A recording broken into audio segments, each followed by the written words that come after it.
उमरिया जिले के ग्राम बलहोट के ग्रामीणों ने महाकाल मिनरल नामक कंपनी पर अवैध रेत उत्खनन करने का आरोप लगाया है, जबकि उन्होंने कलेक्टर, एसपी और खनिज विभाग को ज्ञापन देकर कार्रवाई की मांग की है। वहीं कार्रवाई नहीं होने पर अनशन पर बैठने की भी चेतावनी दी गई है।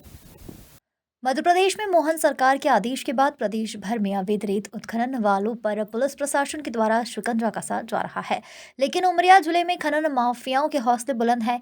यहां मानपुर अंतर्गत ग्राम बलहोर के ग्रामीणों ने महाकाल मिनरल नामक से रेत कंपनी पर सोना नदी में अवैध उत्खनन का आरोप लगाया है। ग्रामीणों का कहना है कि रेत से भरे ओवरलोड डंपरों के कारण न सिर्फ क्षेत्र की सड़क क्षतिग्रस्त हो रही है, बल्कि किसानों की फसलों को भी नुकसान हो रहा है। हालांकि ग्रामीणों ने एसडीएम कार्यालय और थाने पर शिकायत की, लेकिन कोई कार्रवाई नहीं होने पर अब उन्होंने कलेक्टर, एसपी और खनिज विभाग को ज्ञापन सौंपकर कार्रवाई की मांग की। इतना ही नहीं, अवैध रेत उत्खनन पर कार्रवाई नहीं होने पर ग्रामीणों ने अनशन पर बैठने की भी चेतावनी दी है। सर, वहाँ क्या है कि अमलिया खदान से रेत निकाला जा रहा है महाकाल मिनरल कंपनी के द्वारा, और जो है तो वहाँ से अवैध उत्खनन किया जा रहा है और टीपी वहाँ से भंडारण की, बलहोट की भंडारण की दी जा रही है, जिसके पक्ष में हम लोग अनशन के लिए यहाँ आए हैं पुलिस अधीक्षक महोदय के यहाँ।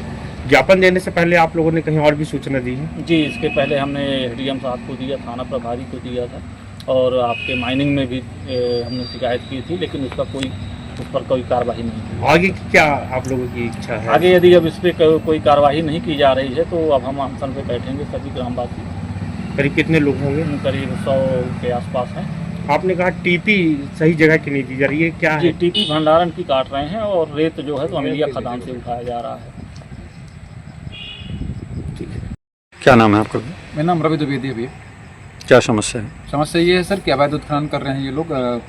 मिलिया घाट से सोन नदी रेत खदान है वहाँ पे, और ये टीपी स्टॉक पे दे रहे हैं, जिससे कि तरह तरह की समस्याओं का सामना करना पड़ रहा है। एक छोटी सी पतली रोड है जो कि बलहोट से खदान से होते हुए निकली है अमिलिया घाट की ओर। वहाँ के अगल बगल जो रास्ते हैं वहाँ फसल भी लगी हुई है। इनके जो डंपर जाते हैं, डंपर के माध्यम से जो धूल उड़ती है वो उनका फसल भी नष्ट होता है, और यदि हम रोकने का प्रयास करते हैं तो हमें डराया धमकाया जाता है। ऐसे कुछ अभी कई सामने बातें आई कि इनके द्वारा कई मुद्दे में परेशानियां हुई, और रोकने का प्रयास यदि हम लोग करते हैं तो डर का एक माहौल है गांव ग्रामीण क्षेत्र में। किस कंपनी के द्वारा आपको परेशान किया जाए? ये महाकाल मिनरल्स कंपनी है, उनके माध्यम से हमें परेशान। इस बात की शिकायत आपने कहीं की? हमने हमने एसडीएम कार्यालय में मानपुर में दिया था। अभी कल हम लोग शहडोल कमिश्नरी भी गए थे, और उसके कुछ दिन पहले हमने पुलिस थाने में भी शिकायत हमने किया था, लिखित शिकायत हमने किया है, जो कि अभी उसमें भी कोई कार्रवाई नहीं हुई। खनिज विभाग भी हमने दिया था। उमरिया से नारेंद्र शर्मा की रिपोर्ट।